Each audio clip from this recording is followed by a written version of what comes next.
The Roaring Twenties. The world collectively relaxes after the Great War, and an era of unadulterated prosperity dawns across the globe. It is against this backdrop that Egyptology was enjoying its golden era. In November of 1922, Howard Carter had found the location of the tomb of Tutankhamun. A little over 3 months later, in February 1923, the seal of the tomb had been broken and the world's view of ancient Egypt was forever changed. It is now barely 2 months after these events. The Smithsonian Museum is preparing to display several new artifacts that have been discovered by Kimberly Holland, an alumni of Harvard University. She claims to have found something even more significant than the artifacts from Tutankhamun's tomb. An artifact of great power and unparalleled significance. An artifact known as the Crown of Akhekh.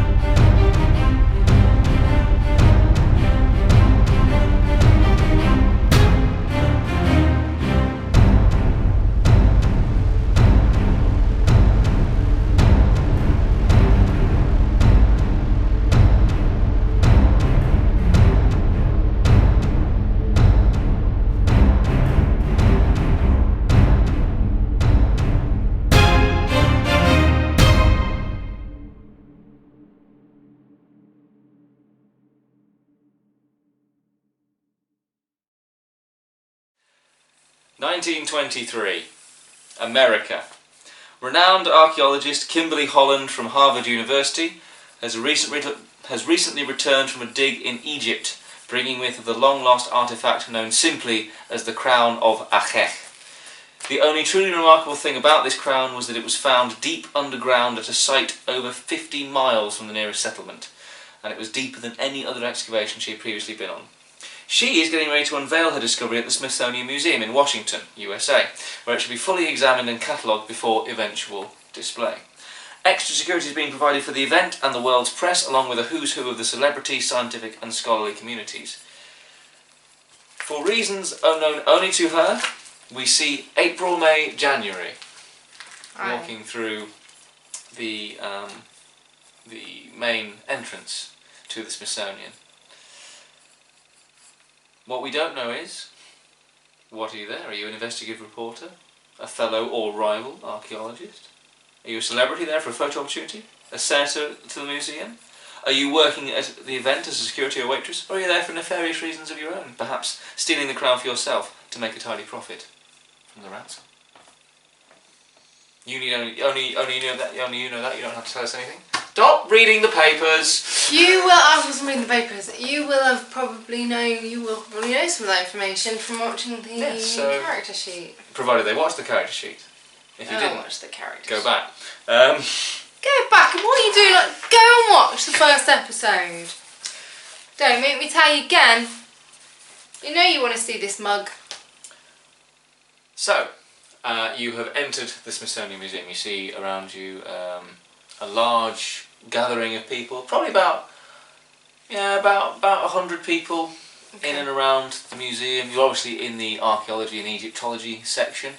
It should be pointed out that at this point we are about a month after the real-life discovery of the tomb of Tutankhamun. Right. So Egyptology is very, very popular. It's very in at the moment. So.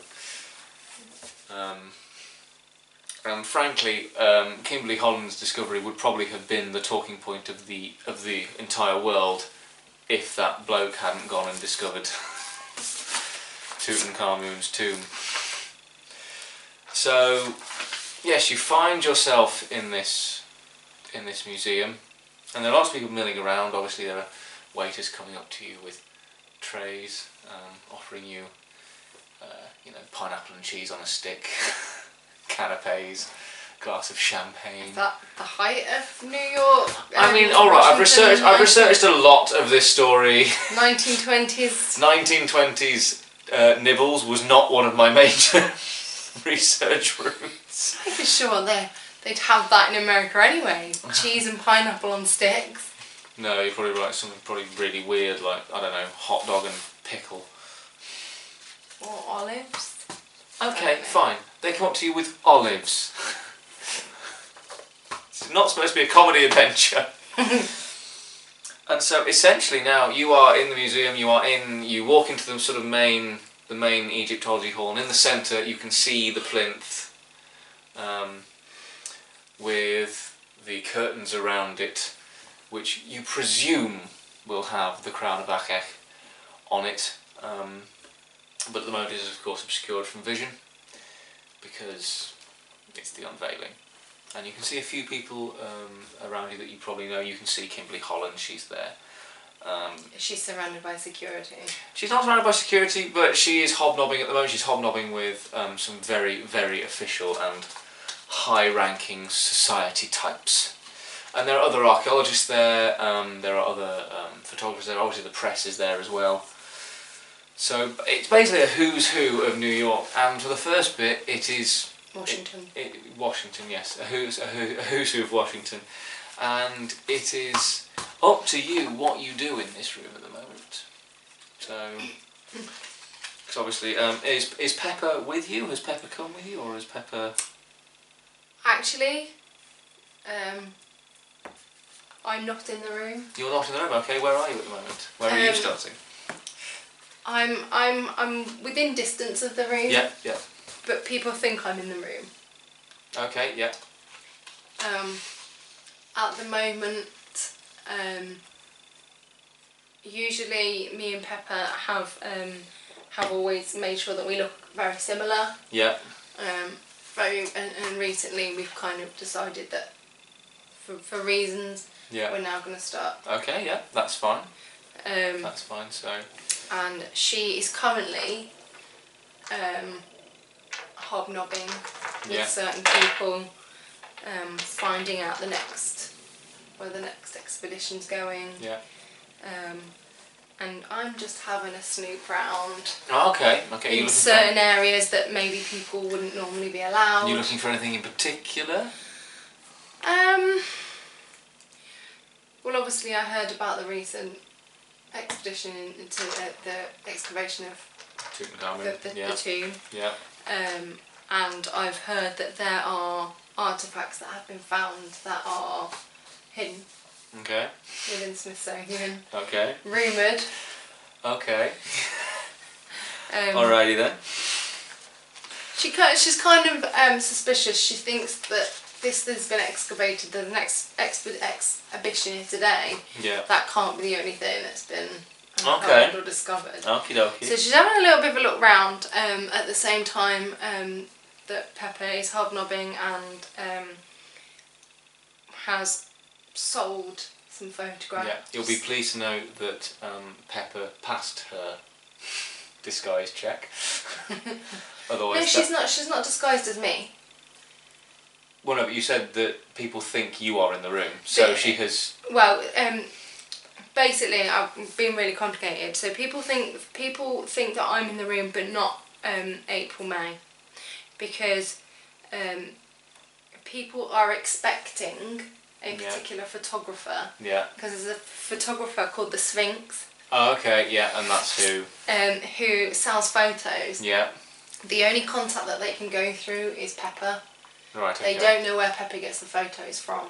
Okay, so she's not pretending to not be Pepper then? She doesn't tell me. I should point out, whatever her tactic is, it worked. I did a roll and she passed it, so... She doesn't tell me what names that she gives. Yeah.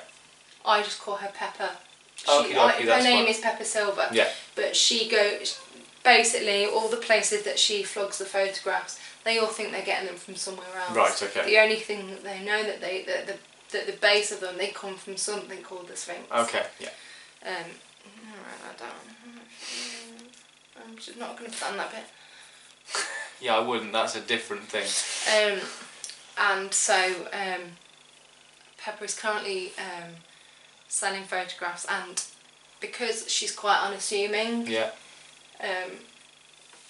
A little bit like Miss Marple. People talk around her very easily and don't feel the need to be very quiet. You know what I mean? Oh, whoops. I'm just going to break everything. That's my drink. Did you spill any? No. Well, this is good.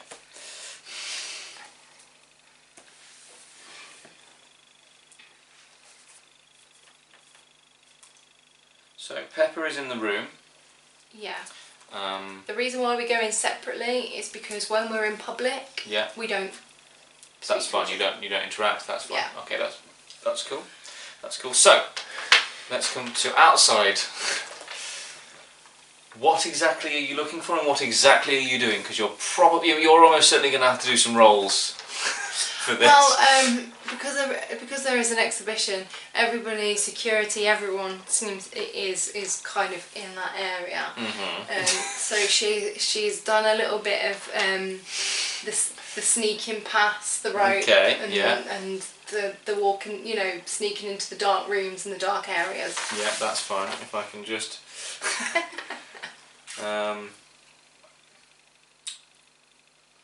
Okay, yeah, I'm gonna go. Yeah, that's gonna have to be if you can roll a stealth.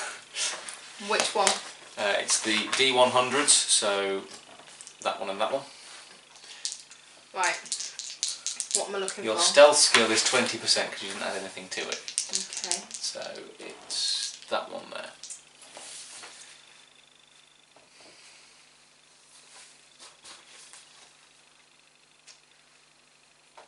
I mean, I am going on the assumption that you're trying to do this without being noticed. Yeah. Okay, cool. Yeah, so it will be a stealth check.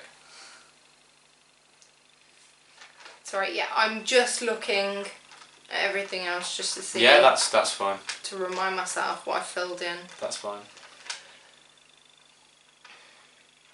Should we say at this point that if you want to see what Charlie has filled in on her character sheet, you can see it over there. This may need me to do a check on the door because I will have tried to sneak into the building without being seen first. Oh, so you are going around the back of the building? Almost certain. Well, not even just that. So you didn't go through the main entrance at all? I may have done, but it would have been when Pepper was causing the scene. Yeah, that's fine. So you into the building. Yeah, that's fine. I mean, I should point out there's a lot of people coming and going. If you wanted to get in without being strictly noticed, you could just put a shawl on. Okay. It's not like they're not taking names. This is the 1920s. They're not like. I mean, there is a guest list. Well, they do the places where I go. Yeah. There is a guest list, but... Perhaps scum like you wouldn't know, but... Right, so what am I rolling? Just roll. No, but what do I need? You want to be... Well, you failed. That's a 64. So you needed it to be 20 or below. Okay. That you rolled. So that's a 64. So you have been spotted. Okay. Who by? You see a museum security guard. He's a bit old. A bit old looking. He's got a moustache. You guys will be seeing a picture of him at some point in the thing, and that's what he looks like as far as you're concerned. Sort of comes up to you. No, he's not being aggressive in that sort of sense. He's coming up to you with that look of, you know you shouldn't be here. I know you shouldn't be here. And he comes up and says in my best Washington accent, let's just Stan. What are you doing? Let's just Stan Smith this.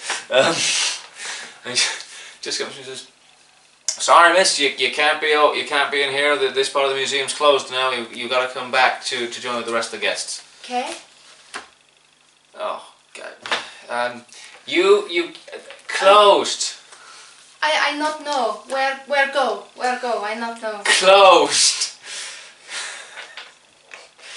Oh, I wish I'd made you put accent as a fucking skill. We'll go with charm. No. Just saying I not know is not charming him. Go with fast talk. Okay. Where am I at? You are looking up here, so you do actually have some skill in this. So. No, I don't. Oh no, you don't. So yeah, 5%. So what do I need? You need 5 or below. 5 or below with that? Yeah. 52. So yeah, he ain't buying the fact that you don't understand.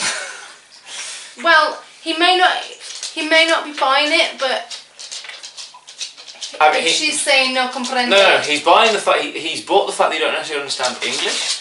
He's not buying the fact that you don't get that you can't be there. Okay.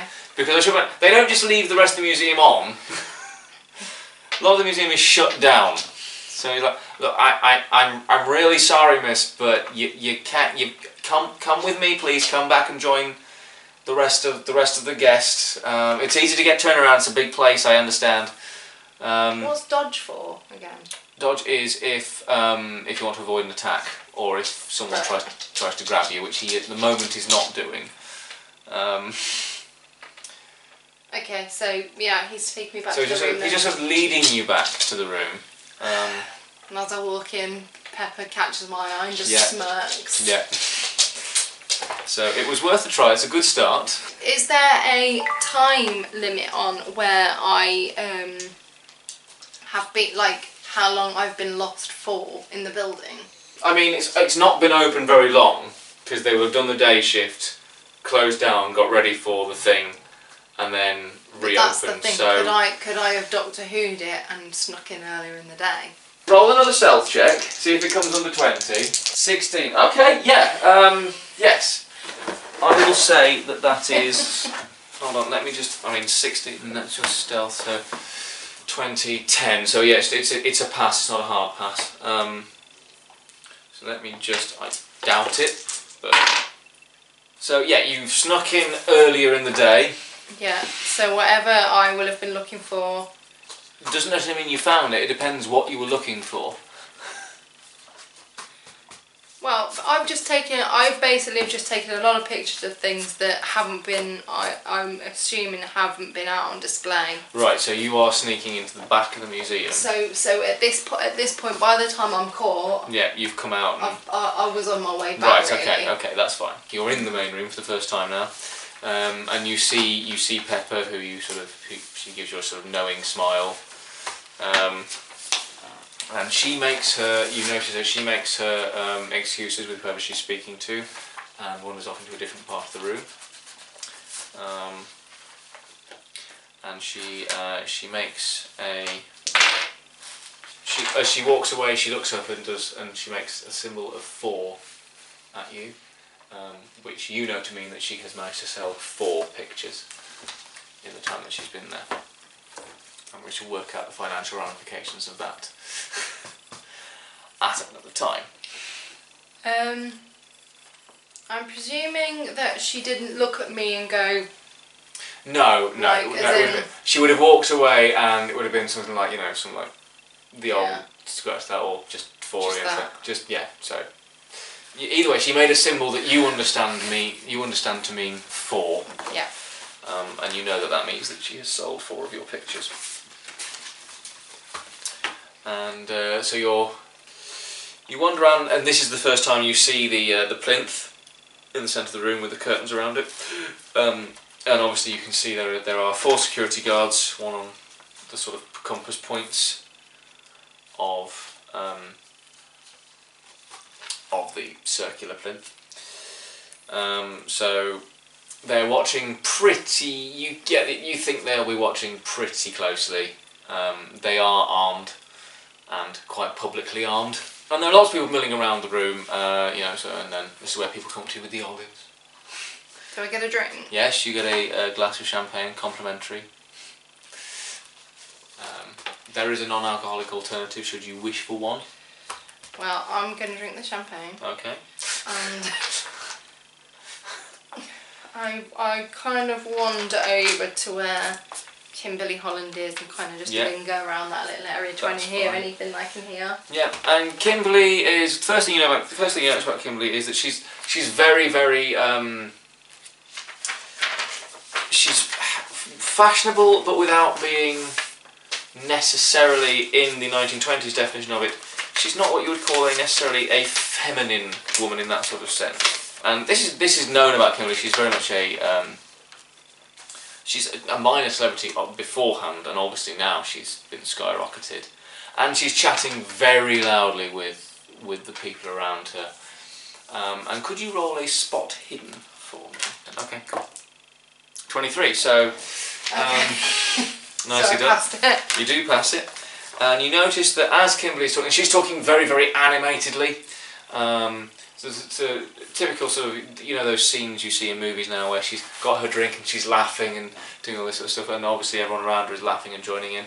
You sort of see just beyond the circle of her friends and the people that are around her, you see a man sort of looking at her. He's a man you feel like you recognise, but you can't quite place it just yet. But he's looking at her with what you would describe as thinly veiled contempt. Yeah, I'm going to make you do, it's going to be a straight intelligence check, so... So it has to be below that? Yeah, below 80. 64, so that is it's a pass. You recognise that man as a man called Dexter Collins, who is a British archaeologist, and you vaguely recall something in the newspapers, in the Washington Post recently, about him and Kimberly having a bit of a public spat about archaeology and Egyptology. How long ago? Within the last sort of well, ever since because the discovery of the crown was announced about a month ago. It's taken them a while to get everything back and stuff. So it was probably in the papers pretty much since the start. So about 3 weeks ago, and sort of continually bubbling under. It's one of those sort of Katy Perry, Taylor Swift. Yeah, it's not like front page news, but I mean, in any other time, obviously in Egyptology, it's sort of this is sort of page 2 news. They talk about everything else, and then Dexter said something again, sort of thing. Am I allowed to approach Kimberly? You can approach whoever you wish. Can I just walk up to her then? Yeah, of course you can. And I'm just going to say... Of course you can. I do hate jealousy. I mean, not an accent. Just pick an accent. I can't do an accent. That's bullshit. You can definitely do accents. I'll attempt New York. Go for it. Go for it. So, I won't keep it up. So she just walks in and says, I do hate jealousy, don't you? And sort of everyone, sort of Kimberly's laughing with her friends. They all sort of, they look at you, not impolitely. You know, they're quite happy. People are coming up to her all the time. This is her evening, and she's very happy to gather you into her sort of group. And she said, "Sorry, what are you jealous?" I'm talking about your friend. I can't keep up. You don't have to do an accent. Don't worry. I'm talking about your friend over there. My friend over where? Oh, Peter. Your friend over there. She sort of looks, and you look, and Collins, Dexter sort of looks. He sort of got his champagne glass. He sort of looks and doesn't break it. He still stares at Kimberly. Can we both do a little bit of a wave to him? Yeah, of course. At the same time?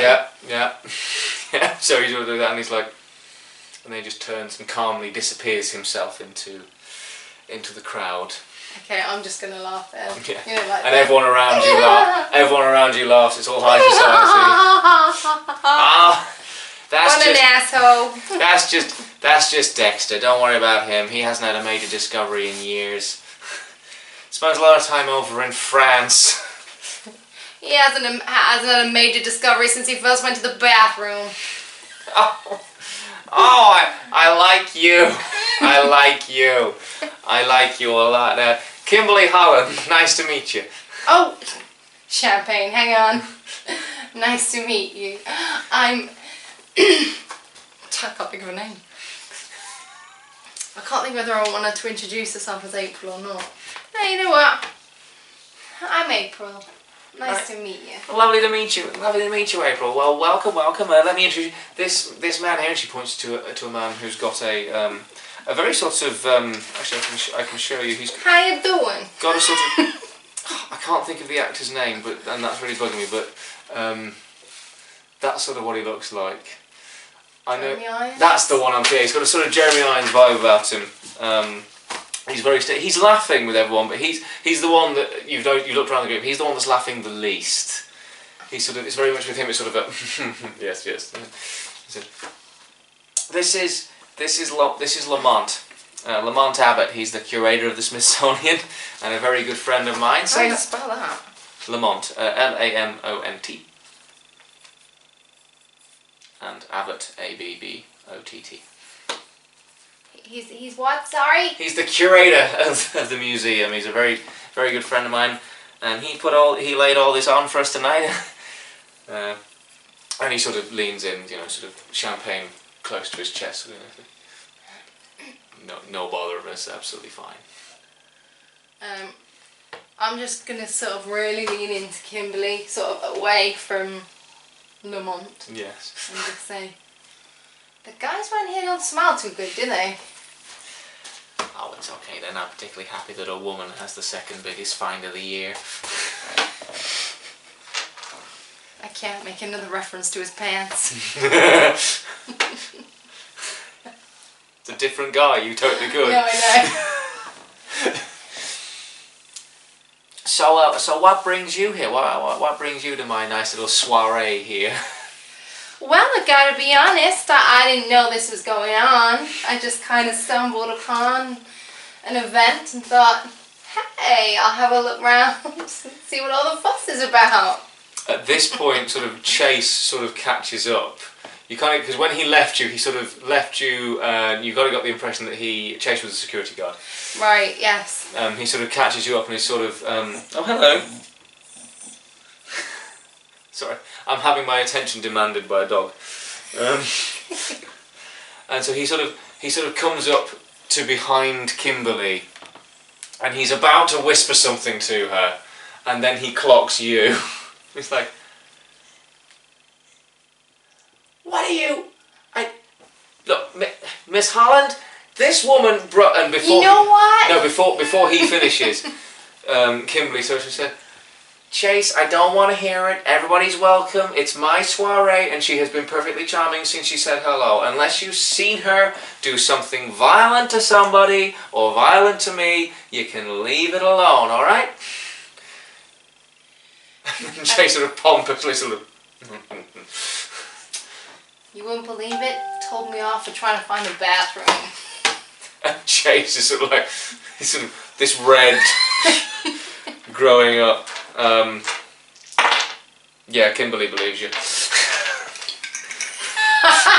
Yeah, she's like, now listen, now, what the hell did I make his last name?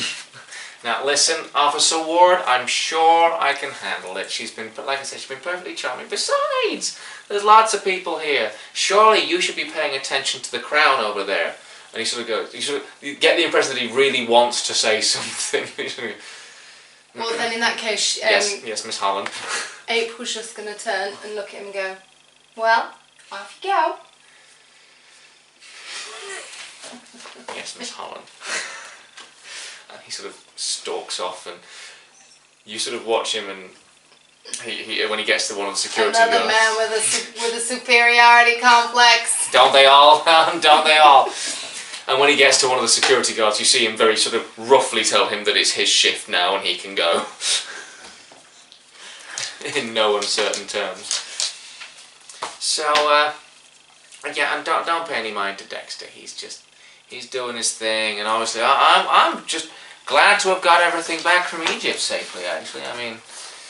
Well, it's hard to find people that you can trust, isn't it, these days? That is very true. That is very, very true. As I always say, whenever I'm assisting people, if you can't trust me, you can't trust no one. Oh, so you assist people? What sort of people do you assist? Well, I just like to be helpful. I'm one of the lucky guys. So sorry about this accent. I'm one of the lucky guys. We watch too much Judge Judy. Wait until we get to Egypt and I've got to play the NPCs. I'm one of the lucky ones who just likes to be an assistant to anybody. So anything that anybody needs assisting with, like I'm talking like a nanny or a housemaid. Oh, okay. Well, I don't have a man, so I don't have anything to be nannied. But I do have the house is quite big, so. You know what? as a laugh one day. I should come over, completely give it the house a makeover. You know what? You should do. That would be amazing. And sort of everyone else in the group is kind of like, oh, yeah, you should totally do that. You know? Yeah. Seriously? Yeah. If you're having a party, I'll plan it for you. Are you a party planner? I can be. Well, that is fantastic. Tell you what, we should all have a party tonight after this thing, yeah? And the group does the equivalent of, you know, hey, lads, that they would do in the 1920s. Yeah.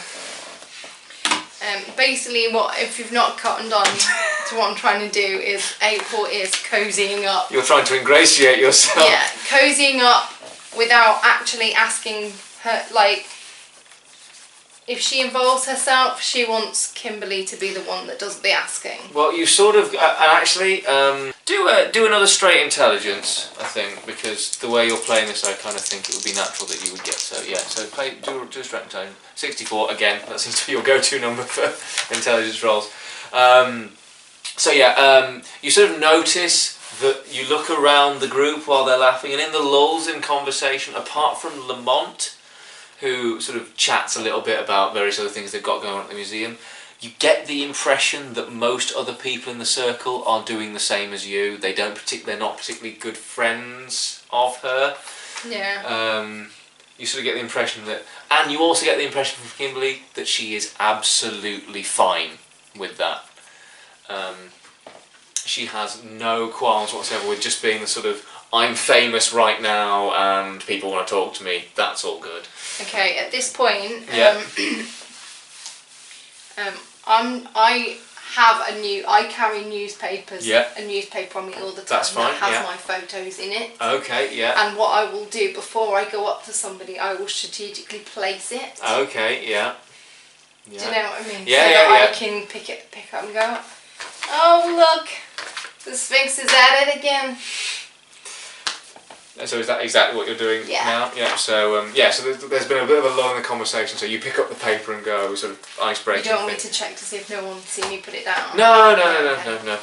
Everyone was very much. You've got quite a big distraction in Kimberly, so everyone's sort of focusing on her. And she goes, "Yeah, I've seen that guy's work. He's quite a good photographer. He does some good stuff. Ironically, you gotta be a guy to get some of these shots." Exactly. Ironically, though, despite being called the Sphinx, I've not seen a single photo of Egypt.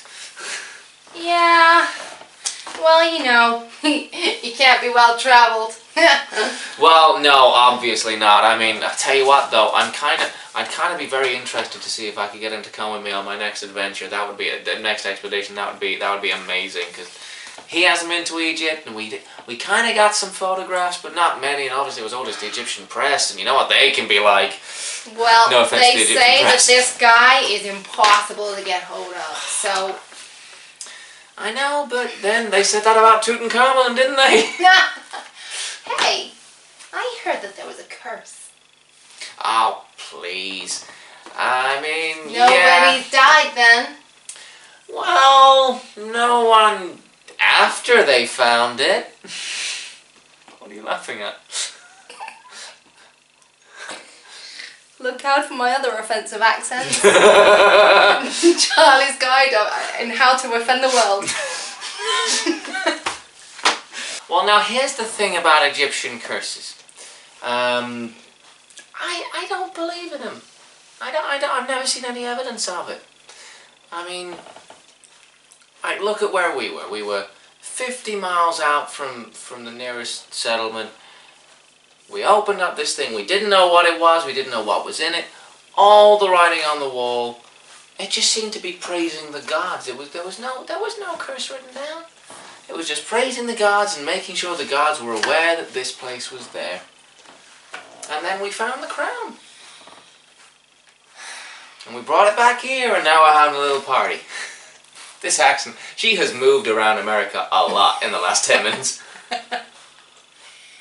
Well, it's been lovely talking to you and meeting you. You know, if you need anything, hit me up. I definitely will. I'll tell you what. I shall, did you have a card or anything, or? I tell you It's your what. decision, Dean. Huh? It's your decision if you have a card. Has she got a piece of paper or something? Like, is she holding you've a got a program newspaper. or something? No, but is she holding something? Because I want to take. She's not, but Lamont also. She's like, Lamont, no, you don't. And sort of Lamont takes. Well, no, it's fine. I'm gonna. If is anybody around her holding a program or anything? Yeah, there's a sort of welcome. So I'm literally just gonna take a program off that's someone, cool. and I'm gonna pull a pencil from behind Yeah, that's me, fine. and I'm gonna write my number down. Yeah, that's fine. And say, there you go. Ah. If you want someone genuine instead of all these sycophants, hit me up. I don't care. They're paying for the whole thing. Nice. You have a nice evening. You too. And we'll have a party at mine later. Come on by. Sure. Come and find me. Come find me. Will do. Come on by. It's at. I live at. I live at Crestwood Manor, just on the outskirts. Ooh, fancy. And then she sort of gets back into chatting with her friends, sort of inviting them all to the party and stuff. And so you go off and wander around. Are you looking for anything specific, or anyone specific, yes. or? I'm gonna go with who you want me to look for. Oh, you're gonna go after Dexter. Yeah. You're gonna after Dexter. Okay, well that's fine. You find before you find him, he finds you. Sort of, you step away, you take a couple of steps away, so you sort of hear this very surprisingly clipped British accent. You would do well to be very careful around Miss Holland. She's not everything she appears to be. Take it from a friend. Listen, bud, you're the lucky one. I'm the one that just got caught up in a conversation with her. You should be feeling sorry for me right now. I have had many conversations with that woman over my time, and I absolutely do feel sorry for her. Ugh, infuriating, ain't it? Well, it is a little bit, especially when you consider that there are some of us out there doing real archaeology, and there she is doing the showbiz version, coming back and bringing back the important, not the important artifacts, the showbiz artifacts, the showy stuff, the people that people want to see, not the people need to see. It goes to show you do all the hard work. She comes along, takes all the glory. Roll a charm.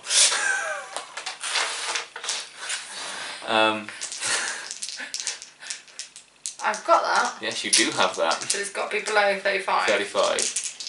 Come on. 13. So that actually gives you a hard pass. So you haven't just succeeded. You are like, that is the next level up is critical. Yeah. So you sort of see him sort of attempt to be subtle, but like adjusting his tie and doffing his cap a little bit. This is incidentally what he's British, but he's lived in America for a while, so he doesn't have a traditional British look. You'll see him on the screen. That's what it looks like. A little bit of the old prospect. Like if you crossed a British gentleman with an old gold prospector look about him, so he's got the. So he sort of well, yes, of course, one has to, one doesn't want to speak too much of one's own successes, but yes, Well, all I know is that if you were going on an expedition, I'd be right behind you. You are the man that I would be following. You are the one that I would be going after. Yes. Shame you're not going off to Egypt anytime soon. Well, I mean, no. Well, I mean, obviously, I'm helping Dr. Carter with his artifacts when he brings them back from Tutankhamun's tomb, and but after that, I'm sure I could find an excuse to. Yes, and at this point, in the middle of his fumbling, I love it because you've got I'm him. getting while he's fumbling, she's kind of like moving really close to him to make him more and more uncomfortable. And he's sort of trying, not stepping back in and like I don't want this, but he's sort of stepping back in a sort of we're in a public place here, madam, and and then he sort of bumps into a table with with some of the snacks on. So yes, but before you can say anything else further, you sort of hear the old. Around Is he going to turn around to that sound? Yeah, everyone else turns and sort of looks towards the centre of the room. Why? What are you going to try and do? Right. While he's been fumbling. Yes. I will have written my number down on the corner. Okay. Yeah. The newspaper that I've still got. Yeah. and as he turns, I'm literally just going to put it in his pocket. Okay, right, I will give you advantage on that because you did so well. So what you do is you roll once. You are rolling a, because I'm presuming you want to put it in his pocket without him noticing. Yeah. Right, so we can, the writing of it you can do whenever because people... Yeah. So we'll now go with a sleight of hand check, which you don't have. But like I said, I'll give you advantage. So roll. So that's 34. Keep the 4 and roll the 10, roll the 100 dice again. So that's 44, so 34 is your best roll. But because he's distracted, I will see if he knows. So we'll go with him on a spot hidden. And he got 40. He got 49, so he doesn't notice you. Just about. He doesn't notice you. No, because you got advantage. So you take the lower number. So you got 34. So you beat him by 15. So he doesn't sort of notice you put this little slip of paper into his pocket with your number on. So Dexter now has your number. Yeah. Unbeknownst to him. With the clinking of the glass, I'm going to slink out away from him. Yeah. But you're staying in the room. Yeah. Yeah. It's just if Miss Kimberly Holland looks round, I don't want to be seen standing next to her. Of course not. Of course not. So yeah. So he then. So everyone sort of turns, and you look, and you see at the plinth, you see Kimberly and Lamont stood in front of the plinth. The security guards have now moved from their compass point sort of positions to sort of the 3 are round the back, protecting it, and next to Kimberly, looking his best look as official as possible, Mr. is Chase Ward, security officer, and it's Lamont who speaks first. So, ladies and gentlemen, thank you ever so much for being here tonight. Is it Elvis? Yes. Thank you very much for being here tonight. Are you lonesome tonight? It is a great honour and privilege for me to introduce to you now the finder of the Crown of Akhekh and one of the leading archaeologists we have in this country at the moment, alumni of Harvard University, Miss Kimberly Holland, and everyone sort of... Yes? Sorry, just as he's introducing her, I'm going to kind of be close to her again so that I'm within her eye line. Yeah, that's fine. So you sort of wiggled your way through to the front, and people sort of let you, this, you know, everyone's sort of clapping and sort of occasionally jumping to but yeah, you get through. And Kimberly sort of looks at you and smiles and sort of like and she just surveys the room. And because I've got a proper sycophantic. Yeah. So there's a sort of silence in the room where she takes a moment, she pauses and she looks around. You can hear that sort of that expectant silence of people when the speech is about to be made. Well, it's lovely to see you all here this evening. Glad you weren't going to. Glad that Mr. Carrier has far more to bring back than me, so you could all be here with me tonight. And there's sort of polite little ripple of laughter through. Well, when we were in Egypt, it was an eye-opening experience, and I'm very glad that I got to go there, and I'm very thankful to Mr. Abbott here for allowing me to display my exhibits for you here before they get properly catalogued, so that you'll be the only people to see them. You will see them tonight, and then once they're catalogued, they'll come back out. But so we're all privileged, and I'm very glad that you could be here tonight. And so, without any further ado, I present to you my greatest finding, the Crown of Akhekh. And she pulls the cord, the curtains drop, and the display case is empty.